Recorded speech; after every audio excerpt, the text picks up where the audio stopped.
Okay, good morning. So I'd like to continue the discussion of Calabi-Yau manifold. I hope we can finish it, at least the classical Calabi-Yau geometry for today, so that we can discuss string propagation on Calabi-Yau geometry later today or maybe at the next lecture. Okay, so just to remind you, so we probably last time ended with Calabi-Yau threefold, where the Hoyt number is given by this diamond, H11 and 1, H21, oh, H12, excuse me, 1, 2, H21, 1, H22, 0, 0, 1. So this 0 corresponds to absence of isometry,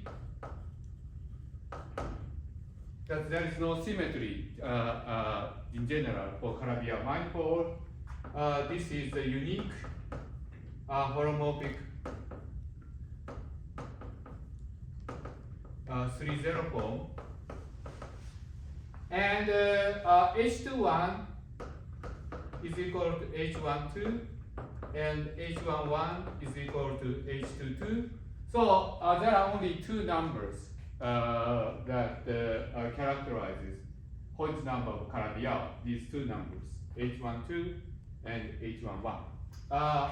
This one over here, so if holomorphic one form is omega, then this is omega wedge omega bar, which is also determinant of G. So this is basically the volume element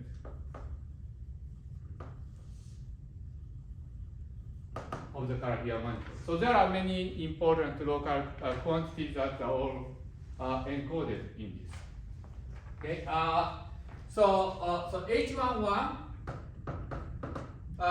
corresponds to deformation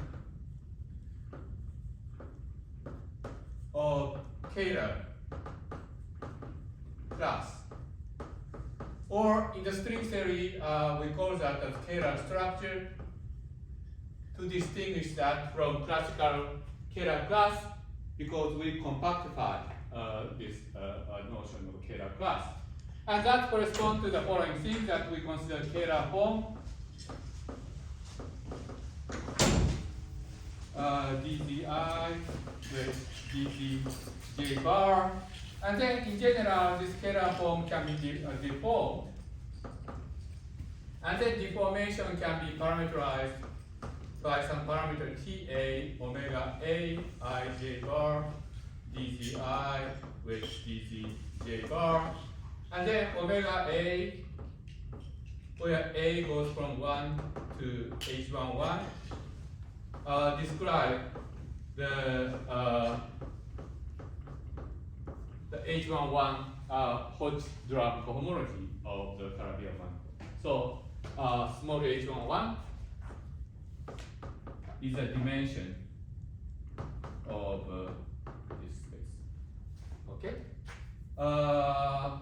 So you can think of this H11 to count the dimension of the tangent space to the Kaehler structure. So you have a complex manifold, which will, as we'll see, is actually Kaehler manifold itself, which describes the deformation of the Kaehler structure of Calabi-Yau. And then H11 describes the tangent space too. So H21 describes deformation of complex structure.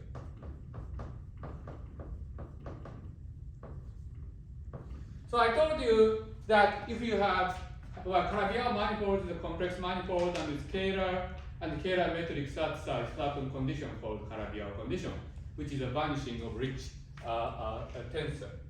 And but it's, to begin with, it's a complex manifold, and complex manifold means that you can cover the manifold by coordinate patch Z, W, U, so that coordinate transformation between all these coordinates are holomorphic. That W is a holomorphic function of Z, and U is a holomorphic function of W, etc. so that you can cover the entire complex manifold by holomorphic coordinates which are holomorphically related to each other.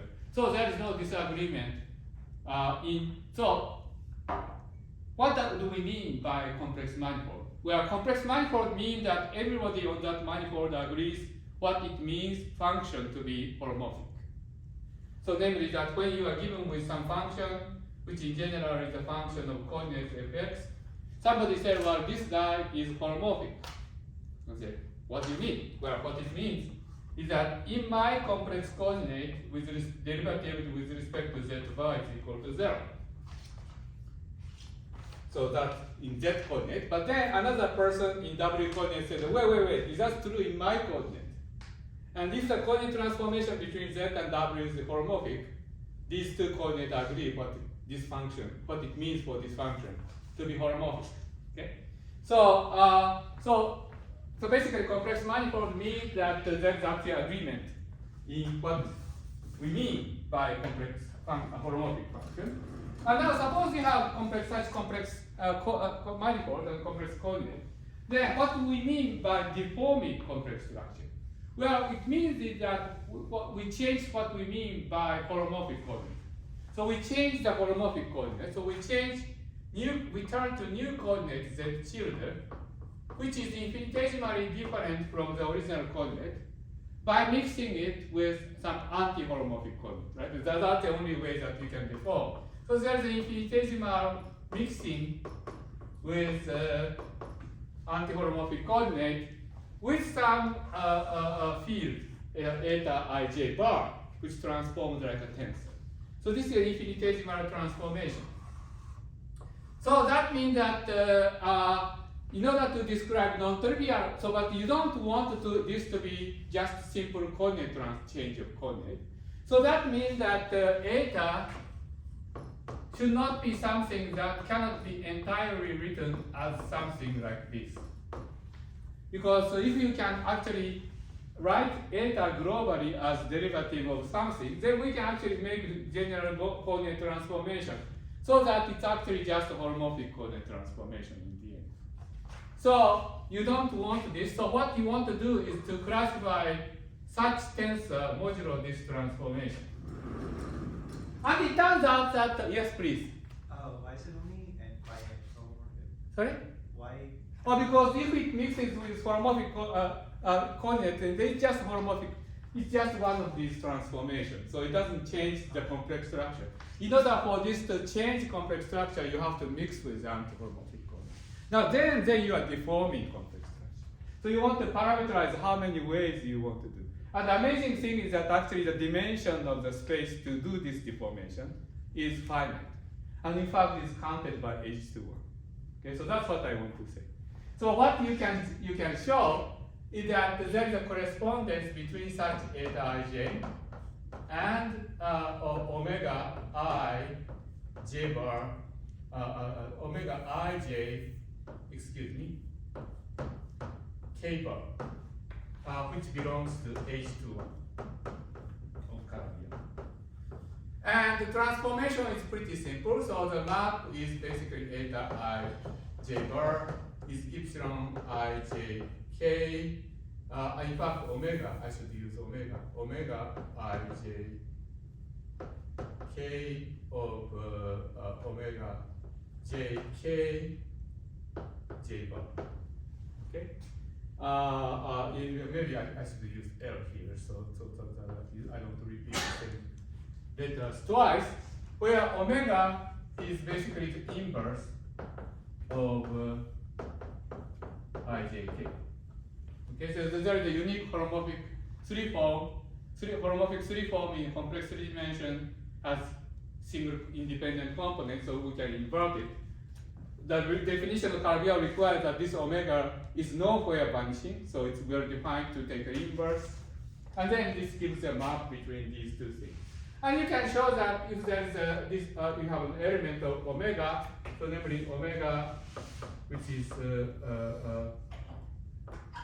omega I j k bar dz I dz j dz k bar, which satisfies the condition that d of omega is equal to 0, and omega cannot be written as d of something, then you can show that you have actually eta, that this gives you eta, which cannot be written that way.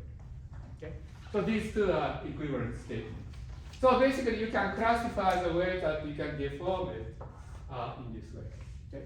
So if you actually studied a little bit about two-dimensional Riemann surface, you might have seen the notion of Bertrami differential, which classifies the deformation of complex structure of the Riemann surface, and this is a higher dimensional generalization.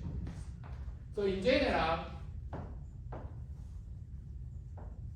on Calabi-Yau n-fold, the h n minus 1, 1 gives you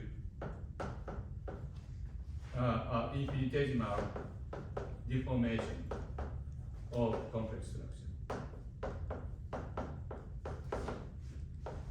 So complex structure, so tangent space of the complex structure is therefore described by h1, hn n minus 1 in general.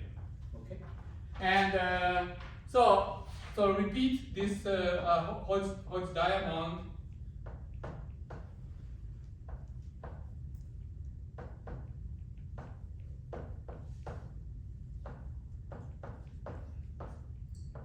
So this describes the Kaehler structure, and then this describes the complex structure. Okay. Later we'll see this remarkable. Yes, please. You have a question. Could you also explain why H01 first comes to isometry? Beg your pardon? You keep saying H01 if it's 0, then there's no isometries. Could you explain that? Oh yeah. Okay. So this describes the absence of isometry. Because what this means, well, this means that there is a one form, like that, right? Which is closed. Omega. But then you can actually write this like this, and then you can actually this becomes a killing vector. So if you have killing vector, killing vector. So isometry existence of local smooth isometry, infinitesimal isometry, correspond to the killing vector.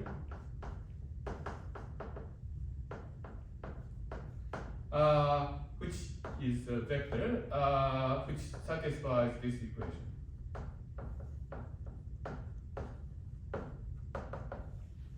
And the reason for this is that if you make this infinitesimal coordinate transformation, then the metric is deformed by this. So you can easily check by standard algebra. So let me elaborate a little bit. So suppose you do this coordinate transformation, x tilde mu is equal to x mu plus epsilon c mu.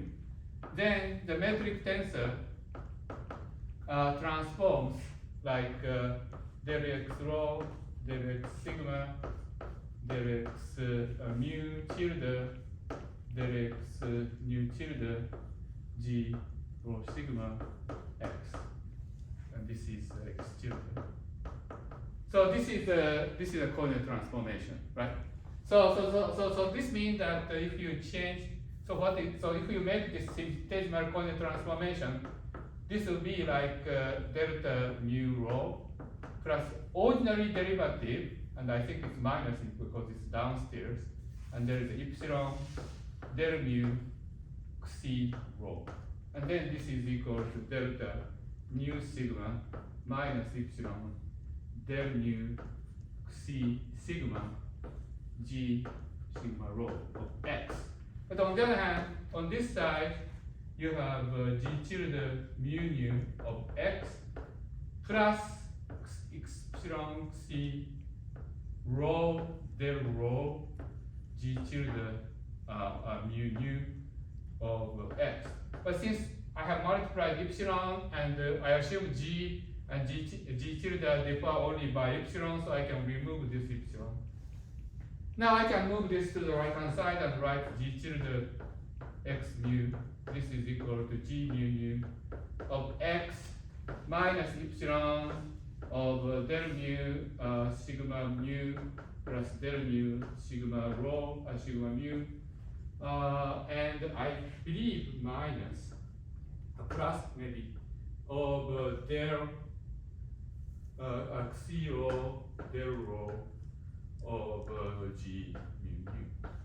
But then by using the definition of Christoffel connection, you can write this stuff as del mu C mu plus del mu C mu as covariant fashion. So that means that C mu gives you isometry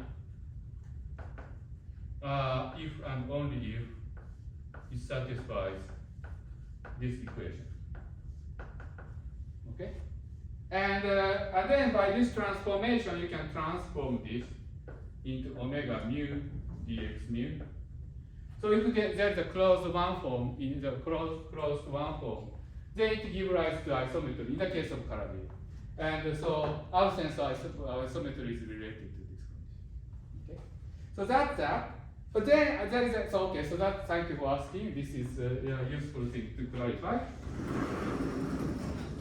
But then there's another thing that so so given that you only have if this is zero, this should also be zero by its duality, and these are all zero. So then essentially this determines. Actually, there are too many zeros.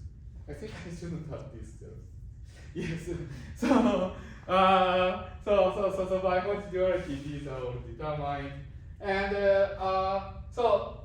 So there is this. So there are only two directions to character, and this matches well also with Yau's theory that Kaehler class and the complex structure uniquely determine the Calabi-Yau metric.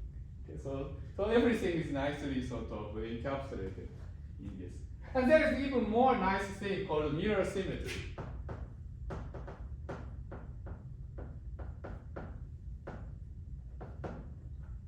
Okay, so let me define this. So mirror symmetry.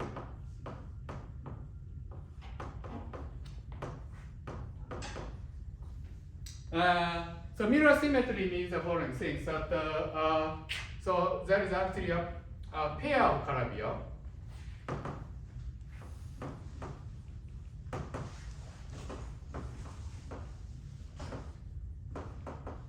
So you have M and M tilde.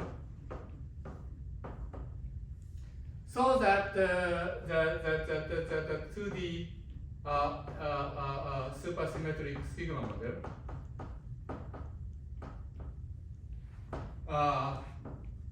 which maps two-dimensional surface to Calabi-Yau manifold. So let's call this as sigma of M. Okay, so mirror pair.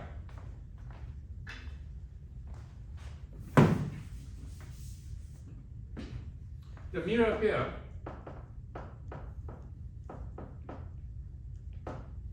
means the following. So suppose you have a family of there's actually a family of Calabi-Yau manifold where you have one side of the pair is M with Kaehler class, a Kaehler structure, and complex structure.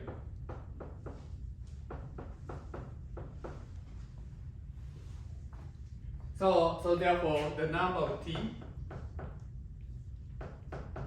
is is equal to H11 of M, and number of Y is H12 of M. It turns out that there is a mirror pair. That means that there is another manifold M tilde, where with T tilde and Y tilde, where this is Kaehler and this is complex, where the number of T tilde is H11 of M tilde and number of Y tilde is equal to H12 of M tilde. And then claiming that when you have a mirror pair, the following remarkable fact happens. That 2D sigma model for M with T and Y is actually equal to 2D sigma model of M tilde of Y and T in appropriate parameterization of complex and Kaehler moduli space. So namely that you have actually a duality between 2D sigma model whose target space is Calabi-Yau manifold, but under this duality transformation where you have two sigma model, by this equal sign, what I mean is that you have two quantum field theory, 2 dimensions, where the Hilbert space and operator algebra of this quantum field theory is isomorphic to the Hilbert space and operator algebra on this Hilbert space. Of course, Hilbert space, all Hilbert spaces are isomorphic by mathematical theorem. But when you define Hamiltonian and calculus spectrum, then it makes sense to say whether two Hilbert spaces are isomorphic to each other, including the spectrum of Hamiltonian, and whether operator algebra on that Hilbert space are isomorphic. And so you can say that you have a pair of Calabi-Yau which are mirror pair if this property happens. That the sigma model on one is actually equivalent in that sense to sigma model on the other, but complex and Kaehler moduli are exchanged. So in particular, that means that H11 on this manifold is the same as H21 on this manifold. H21 on this manifold is the same as H11 on this manifold. Okay? It's generally believed that for any Calabi-Yau there is always mirror pair, but in some cases that the mirror partner of Calabi-Yau may be rather non-classical geometric. But there are also many examples of mirror pair of Calabi-Yau which are both sides are geometric, nicely geometric, and are understood very well. So later I may discuss some of those examples. Okay, so what this essentially means that this Hodge diamond is rotated in 90 degrees, that you can exchange H11 and H12 by mirror transformation. So you can think of mirror transformation as actually mirror reflection of Hodge diamond in the 45-degree mirror. Okay, so this is the mirror symmetry, or this is a sort of preview of what we will do later in the course, that maybe not next this Wednesday, but the class after that. By the way, I wrote on Canvas page that next week I'll be in New York, so I won't be able to have this class. I'll try to make up the class on Thursday or Friday. But anyway, so what I'm planning is that on this Wednesday I will start discussing 2D sigma model for Calabi-Yau geometry, and then maybe the lecture after that we will discuss a little bit about mirror symmetry. Okay, so anyway, so since we started to talk about this Kaehler and complex deformation, it's interesting to discuss actually the geometry of the modular space. So let's discuss that. So let's discuss a little bit about the structure of the modular space. So as I said, for given Calabi-Yau manifold, there is a complex structure modular space, which I denote MC, and then Kaehler structure modular space, which I denote MK. And by Yau's theorem, if you fix a point here and a point here, there is a unique Calabi-Yau manifold with rich Kaehler metric. So you can think that in combination of these two, this gives you the modular space of Calabi-Yau manifold. Okay, and if you consider a 2D sigma model,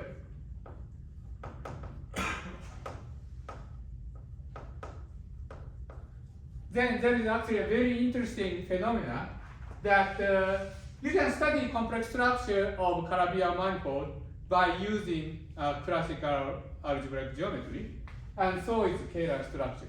But in general, you would expect that if you consider a quantum field theory whose target space is Calabi-Yau, then this structure is modified. Or maybe I said a little bit, I skipped one important part, which is that suppose you consider 2D sigma model whose target space is Calabi-Yau manifold. I showed you that if it is supersymmetric, then in fact it gives you conformal field theory. Okay? So now for each Calabi-Yau manifold, you can define 2D sigma model. So if you have a family of Calabi-Yau manifold where the geometry of Calabi-Yau can be continuously deformed, then you have actually continuous family of 2D sigma model too. Okay? So you have a family of quantum field theory. Now if you have a family of quantum field theory, you can actually discuss geometry of this quantum space of quantum field theory. So this is a subject that has been studied extensively for the last few decades. The original idea to consider space of quantum field theory was proposed by people like Ken Wilson, and then in the specific context of conformal field theory, Dan Friedman. So when they first proposed it, it was rather abstract idea. What does it mean to consider space of all quantum field theory? It sounds like a very ill-defined object. But in certain cases, it becomes very well defined. For example, if you consider 2D sigma model whose target space is Calabi-Yau, then it's a very well-defined object, it's a finite dimensional space, and you can define metric, you can define geometry, curvatures, etc., as a global structure in some cases. And you can compare that with what this classical geometry does. It turns out that complex structure moduli space is exact in quantum field theory. That if you consider 2D sigma model as a quantum field theory and consider space of this quantum field theory and calculate the geometry of the moduli space such as metric and curvature using quantum field theory method, it actually exactly coincides with the classical complex structure moduli space. And it's because of the supersymmetric non-renormalization theory that I will discuss later. Kaehler structure moduli space get quantum correction.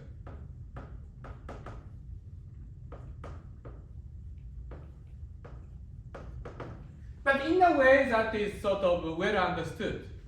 And moreover, because of the mirror symmetry, if you have a pair of, so there is a wonderful thing that if you have a pair of Calabi-Yau manifold, then you have this relation where Kaehler structure of this manifold M is a complex structure of this manifold M tilde.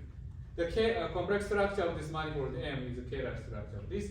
So this gives rise to a very nice situation, because if you want to understand the family of quantum field theory as a family over deformation of a complex structure, it's better to look at this side, because on this side, this Y dependence has no quantum corrections. So you can actually exactly understand it using classical geometry. And on this side, the Kaehler modular dependence is completely understood, because from this perspective, it's a complex structure. So you can, by combining these two, we get complete control of both complex structure and Kaehler structure. So this is sort of amazing miracle of mirror symmetry that we will explore maybe in a couple of weeks. Okay, so this motivates us to actually look at complex structure a little bit more detail, because this is actually completely understandable from a classical mathematical language. It's very well defined. And it turns out that thanks to supersymmetric non-renormalization theorem, what we say in classical mathematics is actually exact as a quantum field theory statement. So this is a very useful thing. Okay, so mathematically, so let's just discuss the mathematics of geometry of this complex structure moduli space. So how you describe it? So there's actually a beautiful result called the toric theorem.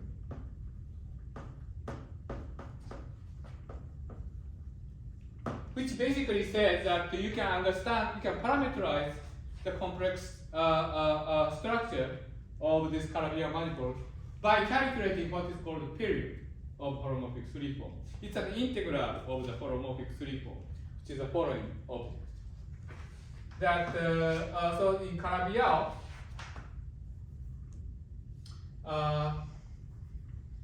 so we use toric 7. So which does the following thing. So remember that in Calabi-Yau there is a holomorphic 3-0 form.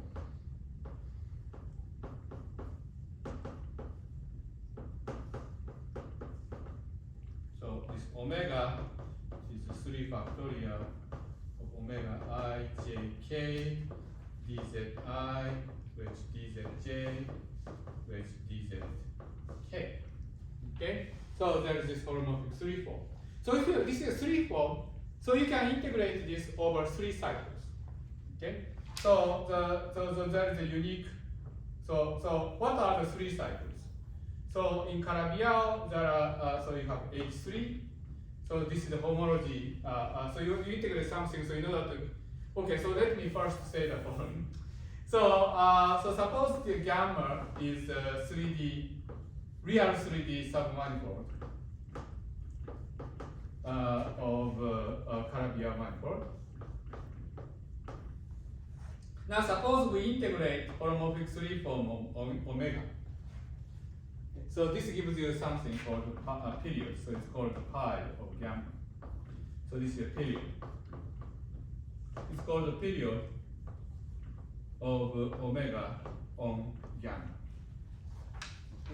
I'm going to explain later why it's called a period. Well, basically it's called a period because this is sort of a generalization of the notion that if you have a circle of radius r, you integrate one form of the circle and it gives you 2 pi.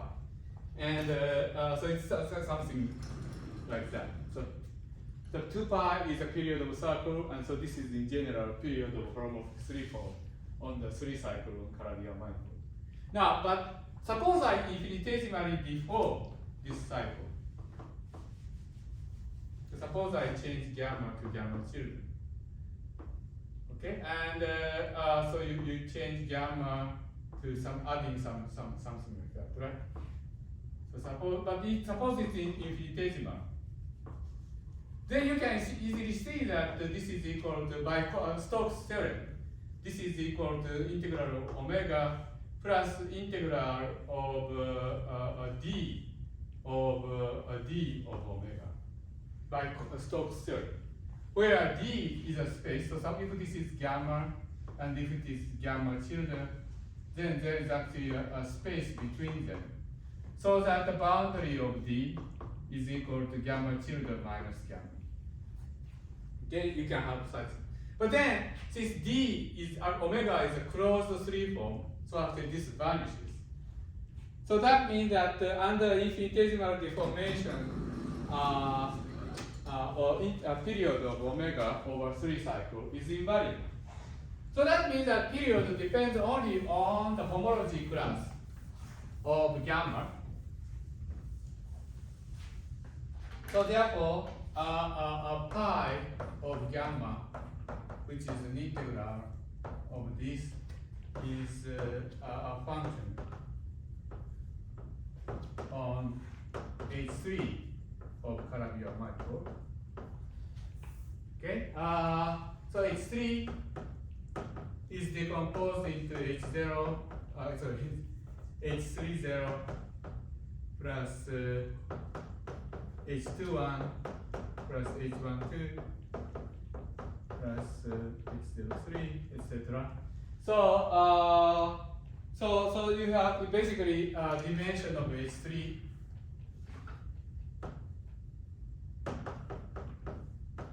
is 2 plus 2H12. Okay. Or in real terms, you have H2, H12. That's one. Okay, so you have one-dimensional higher thing. Okay. Well, in fact, yeah. So okay. So let's discuss that a little bit more later. So basically what Toric theorem says that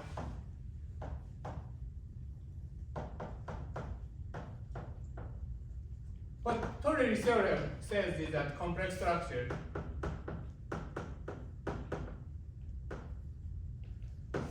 of Calabi-Yau. Well, actually, I should say Toric type theorem because this is not exactly what Toric proved.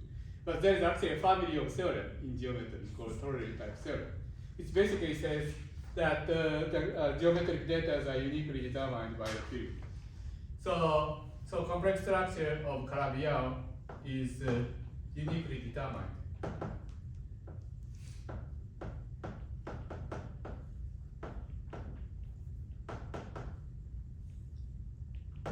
By the field.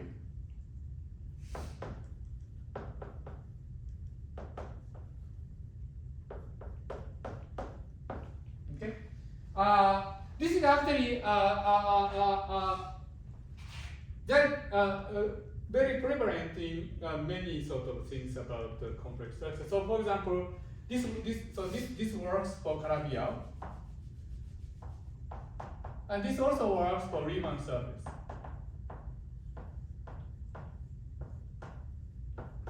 So there is actually analogous theorem for Riemann surface. So it's useful. So let me just briefly mention this. So for Riemann surface, what you have, well, Riemann surface you only have one complex coordinate, right? It's one complex one-dimensional space. And in general, you have some non-trivial closed surface. So let's just consider closed Riemann surface. Okay. So what kind of cohomology element do we have? Well, in Riemann surface, it's just complex one-dimensional, so it's very simple.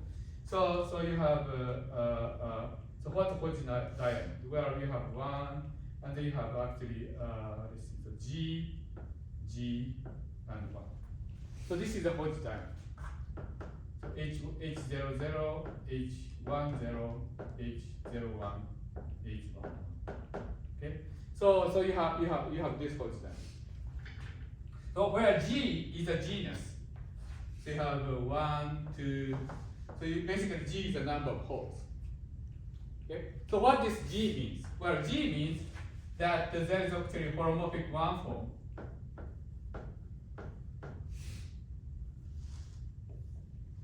Call that omega A, where A goes from 1 to G, which is holomorphic. So namely that del bar of omega A is equal to 0. Okay, so this is what this thing means, and so then what do you do? Well, if you have Riemann surface of genus G,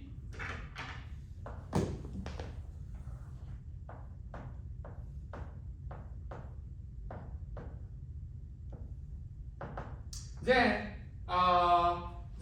the analog of H3 would be H1, and the dimension of H1. So if you actually consider Riemann surface sigma with integer coefficient, then this has you can choose the basis of this to be alpha I, beta I, where I go from 1 to G. So that alpha don't intersect with each other, beta don't intersect with each other, and then alpha and beta intersect only once. And so you can actually do that by choosing alpha to be on this cycle.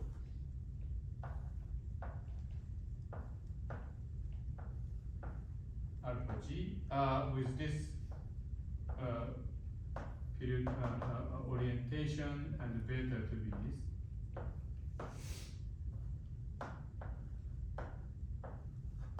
So you see that alphas don't intersect with each other, betas don't intersect with each other, and alpha I and beta I intersect only once, and others don't intersect with each other. So we can set up intersection of this H1 in that way, And then what you do is you can actually normalize so that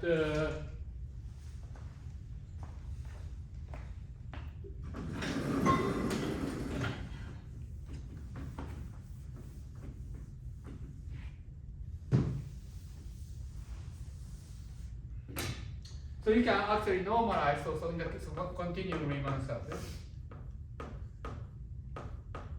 In the case of Riemann surface, you have omega A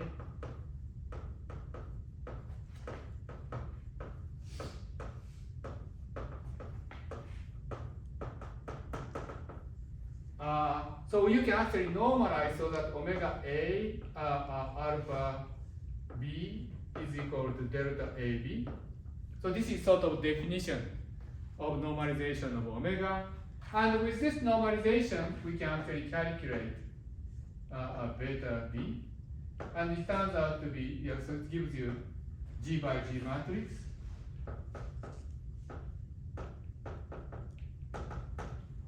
And it turns out to be symmetric. We can show you using what's called Riemann bilinear identity to show that omega AB is a symmetric matrix. And the toric theorem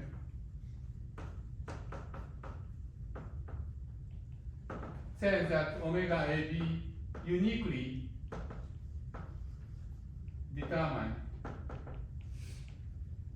the complex structure.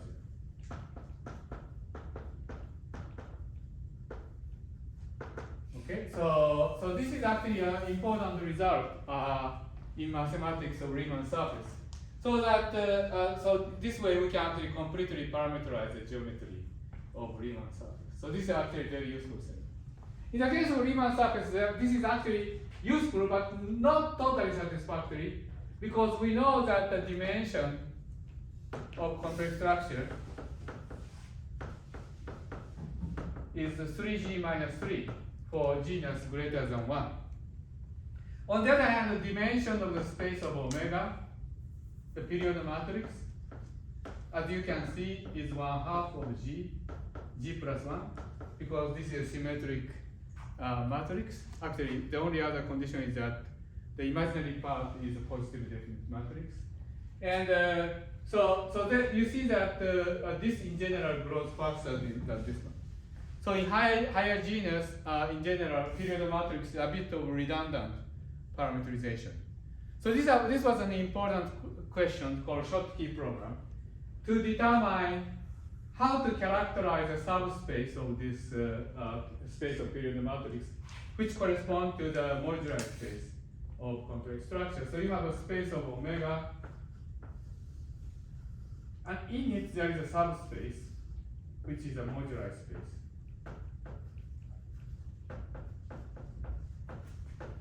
Of Riemann surface. So this was actually an important question in mathematics, how to characterize this modular space. And this was called Schottky program.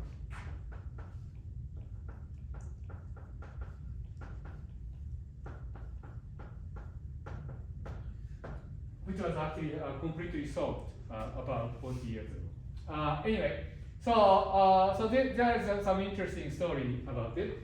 But we can actually, basically, thanks to the toric theorem for Calabi-Yau case, we can essentially repeat this exercise for Calabi-Yau.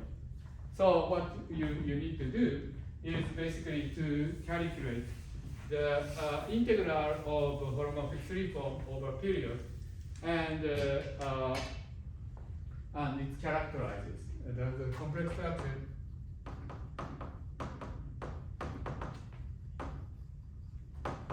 of Calabi-Yau 3, in general Calabi-Yau n is characterized by the period pi gamma, so the integral of omega gamma. And this is nice thing, actually in some explicit example of Calabi-Yau, you can actually calculate this exactly, and in fact these are give you generalization of hypergeometric functions. It's a beautiful mathematical structure associated to it. Okay, and so if you have a complex structure, so we call the complex structure moduli coordinate as YA. Then in general, therefore, pi of gamma will be a function of this y.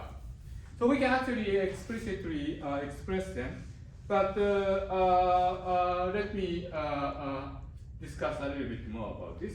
So okay, so first of all, once we know how to parameterize the space, the next thing you would want to do is to calculate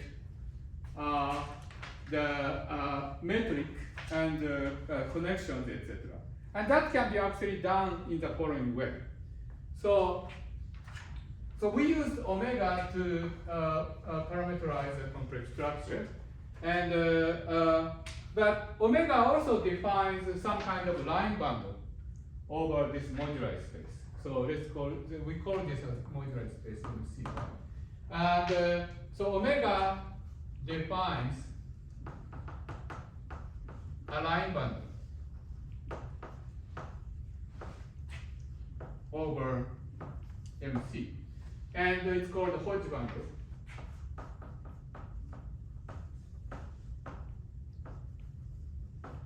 And the reason is that omega is defined as holomorphic 3-0 form, but its normalization was not characterized.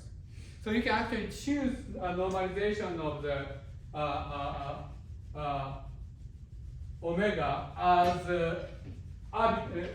as you like for each Calabi-Yau manifold. So it's just as if you have a gauge theory over the space of Calabi-Yau manifold. And that's how the line bundle is defined. Actually, it's a sub-bundle of Hodge bundle, but anyway, sub-bundle of Hodge bundle. And so in fact, you have a line bundle, and the line bundle has a metric.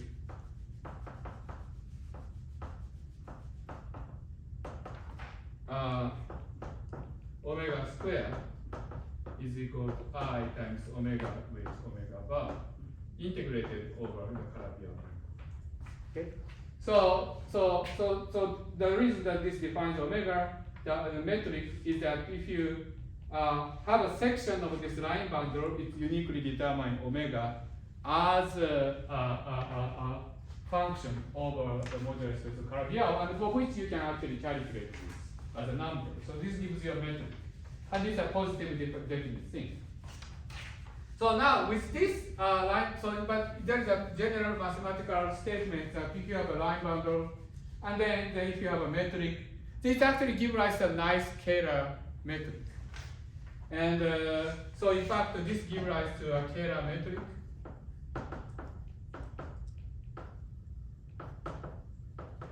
On the moduli space of Calabi-Yau in the following way, that you have a metric GA bar B, del A, del B of K. So if you have a Kaehler metric, there's some Kaehler potential for which derivative of K gives rise to the metric. And this K is related to this normalization, namely K is equal to minus log of normalization. Okay. So therefore you can actually define the metric on this space in this way. And we can be further more explicit in the following way. So this structure, this toric theorem, that the fact that you can actually choose coordinate on the Calabi-Yau manifold moduli space in terms of period of 3-4 tells you that there is actually a nice privileged set of coordinates in the following way.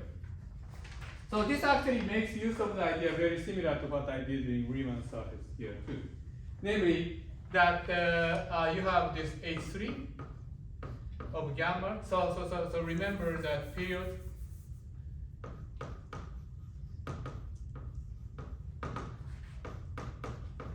defined as integral of omega, where gamma is an element of H3 of Calabi-Yau with integer coefficient. And we can actually choose a basis of this space to be essentially the same form as we did in Calabi-Yau, the Riemann surface 2.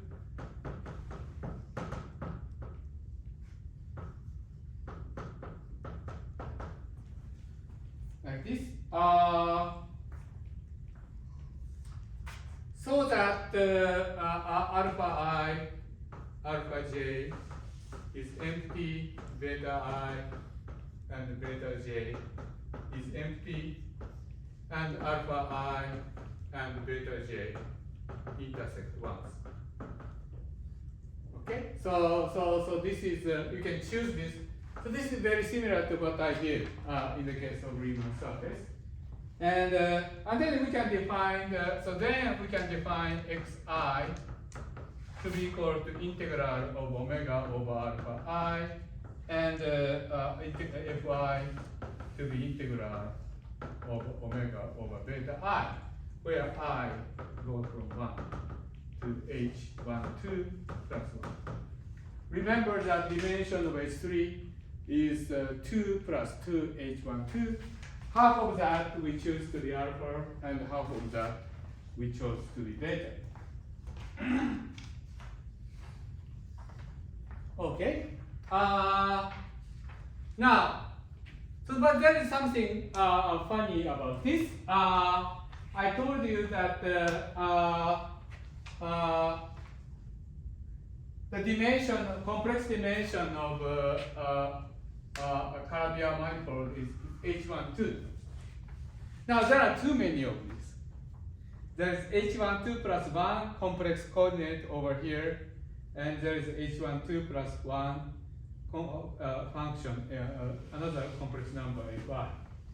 What's going to happen is that there is only h12 of them that are independent, and all other are determined. One thing that is clear is that if you rescale omega, everything rescales uniformly. So, and another thing is that once you fix x, then f is uniquely determined. So what it means is that if you evaluate this on Calabi-Yau manifold, fi should be a function of x. And moreover, it should be a function of x in such a way that if you rescale x, then that will be the same, if you uniformly rescale x, it's the same as uniformly rescaling omega, which is rescaling f. So that means that f should be a homogeneous function of x by degree 1. So f is homogeneous.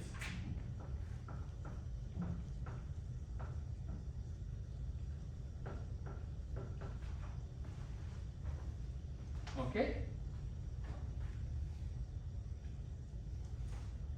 And there is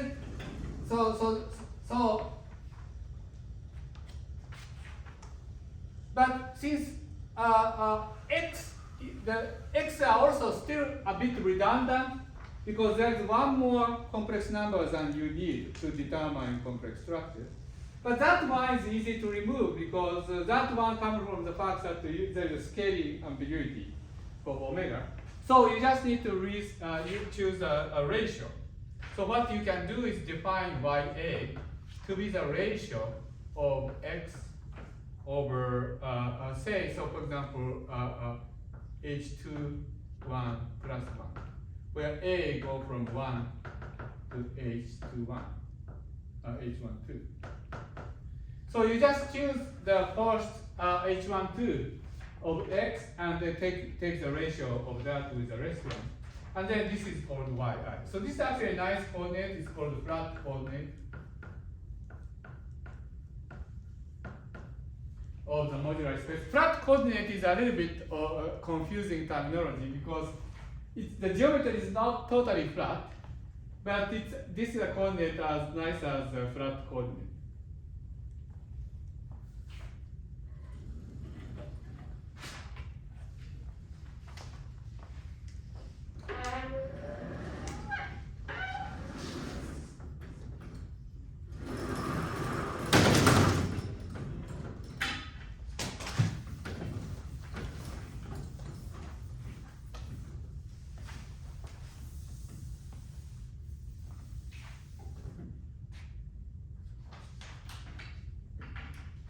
Okay, so where we are? So I told you that we can calculate the period of omega, and then it turns out that if you calculate the period of alpha cycle, then this is xi. If you calculate period for beta, it's fi, which turned out to be a function of x. And then we can define flat coordinate by the ratio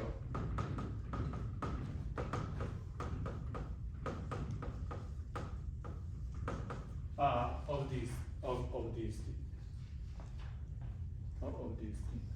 Are these things. Okay, and there is one more nice thing, which is that this actually is expressed as derivative. There is actually a single function f for which fy is given as a derivative. Okay? So this requires a little bit of work, so I don't have time to explain it. But the way you do it is that you prove some kind of integrability condition. That you can actually take derivative of this, which is the same as deforming this omega. So if you take derivative of f with respect to I, then you turn this into Bertrami differential. And then you do it in opposite way. And you can actually show that this is actually equal to 0. Okay? So then this is sort of integrability condition for this. If fi can be written in this way, then this is automatically satisfied. But by using something like Poincaré lemma, you can actually integrate this to show that locally there is such object. So this f is called the prepotential.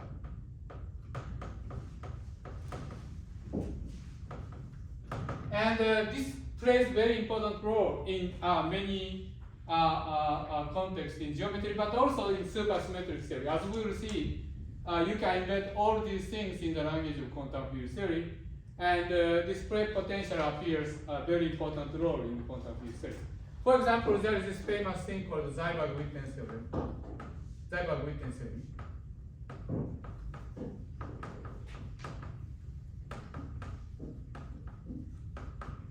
For n equal to supersymmetric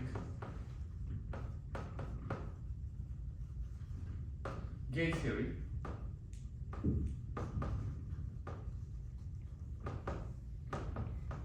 Seiberg and Witten came up with a very powerful method to understand strongly coupled dynamics of large class of n equal to supersymmetric theory in some sector of the theory. And the key ingredient of the Seiberg-Witten theory is the prepotential. Now this actually turned out to be the same notion as the prepotential. And it's kind of, so it may sound mysterious because we are talking about Calabi-Yau manifold, but why does four-dimensional gauge theory appears? The reason that they appear is a Calabi-Yau compactification. So you start with 10-dimensional superstring theory, compactify it on Calabi-Yau manifold, and if you take some limit, then it gives rise to two-dimensional, four-dimensional n equal to supersymmetric gauge theory. And in that context, the prepotential of Calabi-Yau manifold becomes prepotential of Seiberg-Witten theory. So if I have time, we'll discuss that. But anyway, so this you can actually write it in this way. So now let me summarize this. We can combine everything. So what we can do? Well, we can calculate this period, and that characterizes complex structure. And so therefore, you can choose the ratio of this period as a coordinate. Now, what does it value? Well, first of all, it enables me to calculate the metric. Because, so how did I calculate the metric? In order to calculate the metric of the moduli space, you need to calculate the Kaehler potential K. Kaehler potential K is calculated by integral of omega. So the GAB bar is equal to del A del B bar of K, and e to the minus K is an integral of omega with omega bar of Calabi-Yau manifold.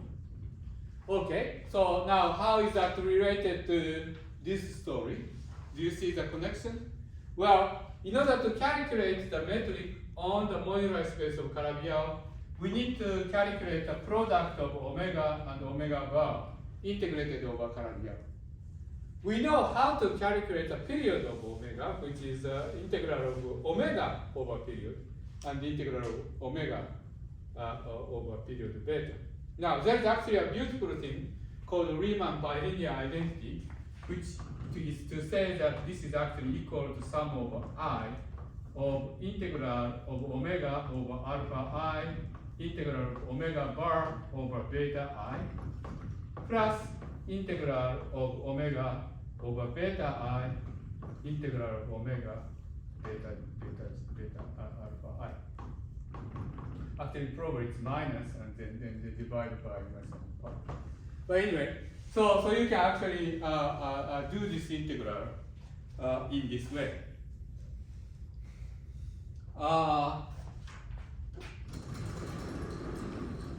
This is basically the integration by part.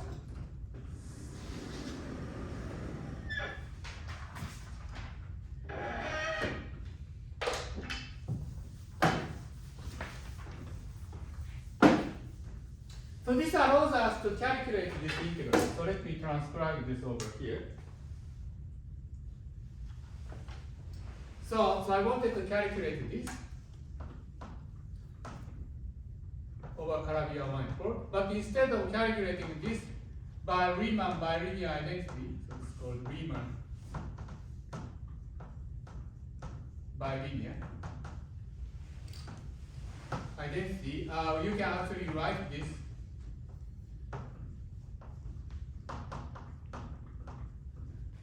as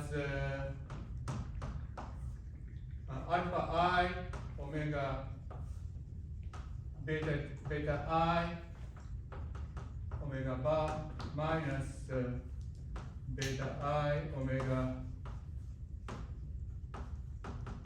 like that. But we know everything about this. This is equal to xi, this is equal to fi bar, and this is equal to xi bar, and this is equal to fi.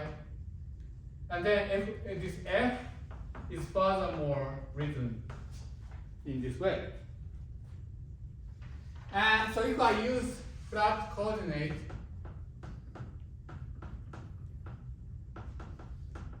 then we can combine everything to say that k, which is equal to minus log of this omega with omega bar integral, is equal to minus log of 4f minus 4f bar plus ya bar del af minus ya del af bar.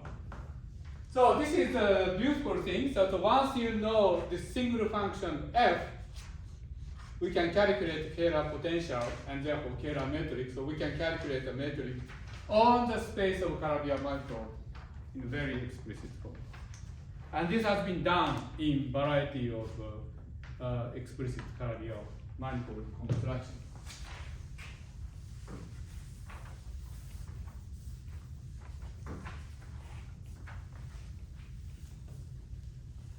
Okay, so there is actually a further more nice thing.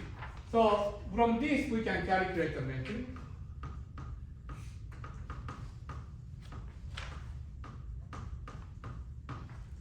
And once you have calculated the metric, you can calculate everything else that's associated to the metric, such as the curvature.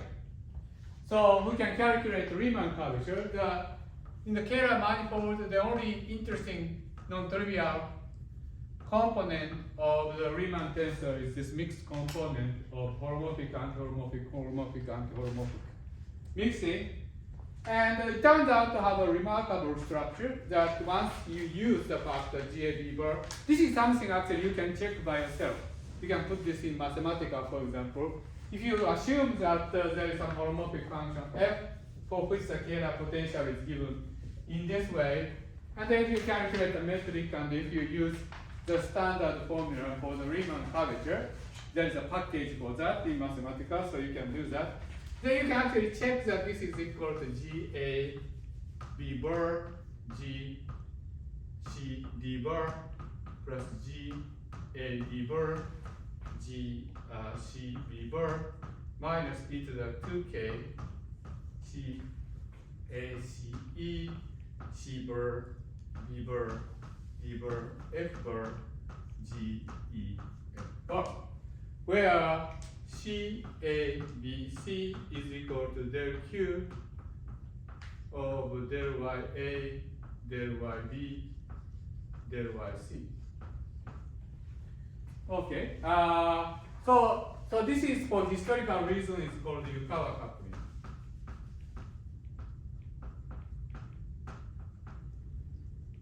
And the reason for that is that it's a roundabout relation, but if you actually compact by heterotic string on Calabi-Yau manifold and derive some generalized version of standard model of particle physics in the low energy approximation, there are quarks and leptons, and there is a fixed field which gives rise to the mass to the quark and leptons.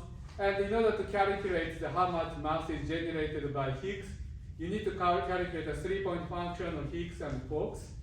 And that is controlled by what's called the Yukawa coupling. Yukawa coupling is a coupling of two fermions with boson. And that is actually in heterotic string calculated by the 3-point function. So this is actually a very important quantity to evaluate if you want to derive some low energy effective theory from heterotic string compactification, which turned out to be actually easily calculable using period of holomorphic threefold in the case of Calabi-Yau compactification. So, in fact, you can actually start from this and characterize the geometry of the moduli space of Calabi-Yau manifold using this equation. This is actually equivalent to everything else we have discussed so far.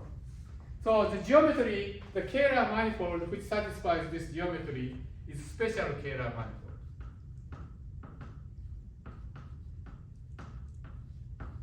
So special is a technical term that it's not a generic modifier.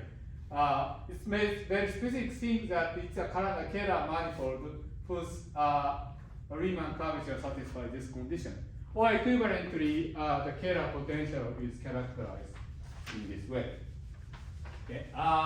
You can also characterize special geometry in the following way.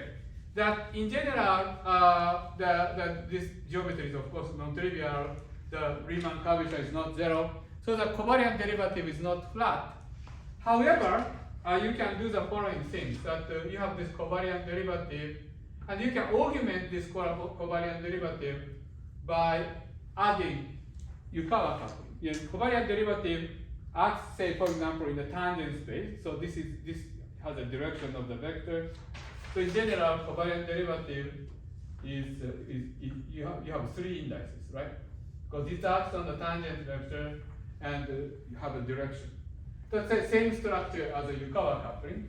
So you can add Yukawa coupling and consider some kind of generalization of the connection. Then this special geometry relation is equivalent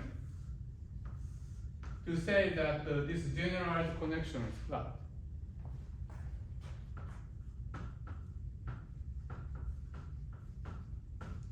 Okay. So this flatness is related to the fact the terminology that this coordinate is called a flat connection. Okay. So anyway, so that's sort of geometry of Calabi-Yau manifold. Any question? Okay. So now I have maybe 10 more minutes or so. So let me just next thing I want to do is, so far I just consider the classical Calabi-Yau geometry. Now the next step is to turn that into string propagation. So namely that to describe that, we have to consider string propagating in this geometry. So therefore, in more explicit fashion, in a more practical way, we'll be considering two-dimensional sigma model whose target space is Calabi-Yau manifold, so that string propagation can be described. But before we get into that, because we only have 10 minutes or so, let me briefly discuss some examples of Calabi-Yau manifold. Okay, so I already discussed a compact example like a quintic Calabi-Yau manifold, but there are also interesting non-compact examples which are useful to discuss when we consider, for example, how to derive, say, Seiberg-Witten theory from string compactification. So let me discuss some non-compact examples.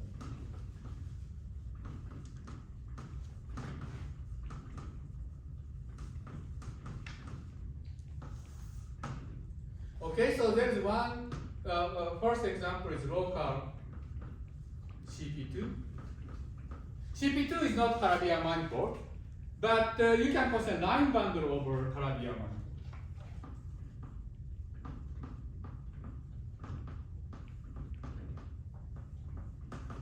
But consider what you consider is the line bundle over Calabi-Yau manifold as CP3, CP2. The particular line bundle, which I'm not going to explain the notation, but this -3 is going to show up in the characterization. The way to think about this is the following. So what is CP3? CP2, excuse me.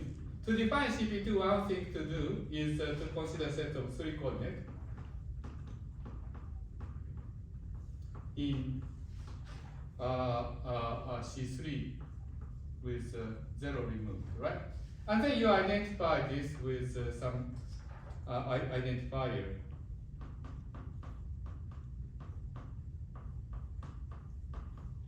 Where lambda is complex number, right?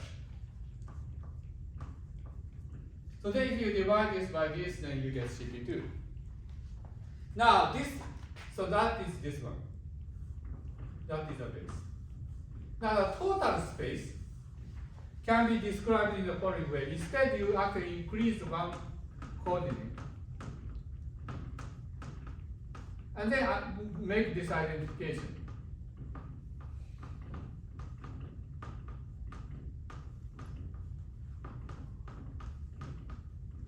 And then divide this space by this identification. Okay, so this gives you this total space. And so this is actually generally, so this is a projective space. So you can think of this as weighted projective space. So this is a weighted projective space.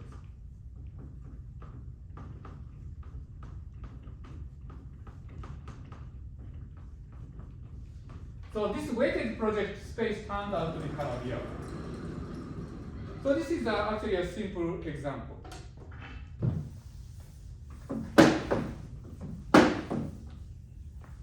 There is another example.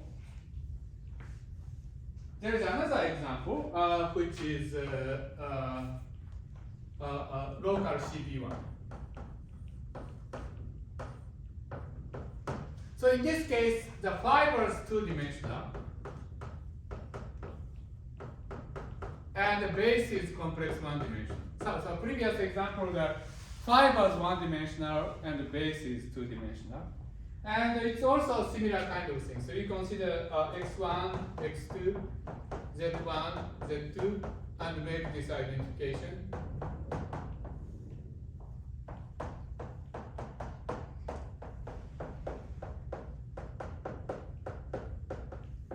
and divide this space, and this gives rise to this total space. And this gives you Calabi-Yau. Now, did you notice some pattern here? So the pattern here is that this exponent adds up to 0 in both cases. So in the previous case, you have -3, 1, 1, 1 in the exponent. -3, 1, 1, 1. And here you have -1, -1, 1, 1. So they add up to be 0, and that actually is necessary and sufficient for Calabi-Yau manifold. In fact, there is actually generalization of a notion of this called toric Calabi-Yau manifold.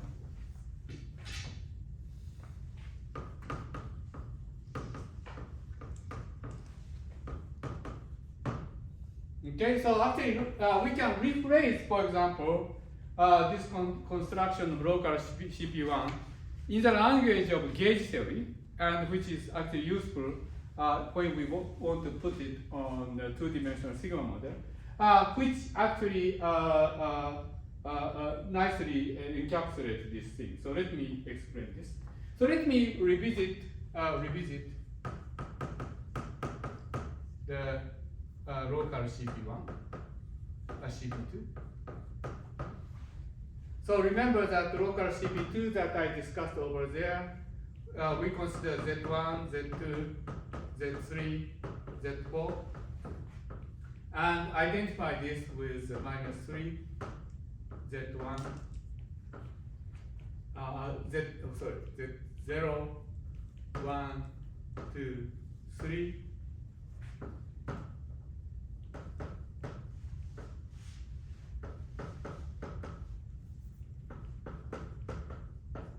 Okay, so this suggests that we have 4 variables. We have 4 variables with charges Q0, Q1, Q2, Q3 to be equal to -3, 1, 1, 1. So it's as if you have 4 fields or variable for which you have a charge like that. And then we have this transformation Zi goes to e to the I qi theta over Zi. So there is some kind of U1 symmetry.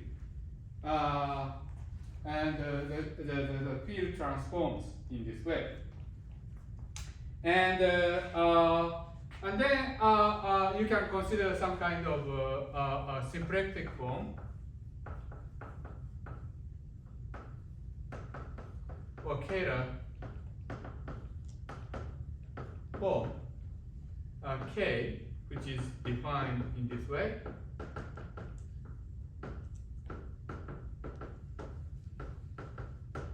And then what you do is, so you know that in classical mechanics that you learn in undergraduate, if you have a symmetry in the phase space, you can consider momentum map, which generates a symmetry, and then you can actually take a quotient of the phase space by the symmetry. And you can apply the same procedure in this case. Namely, you think of this 4-dimensional space as a symplectic space with a symplectic form, and then there is this symmetry.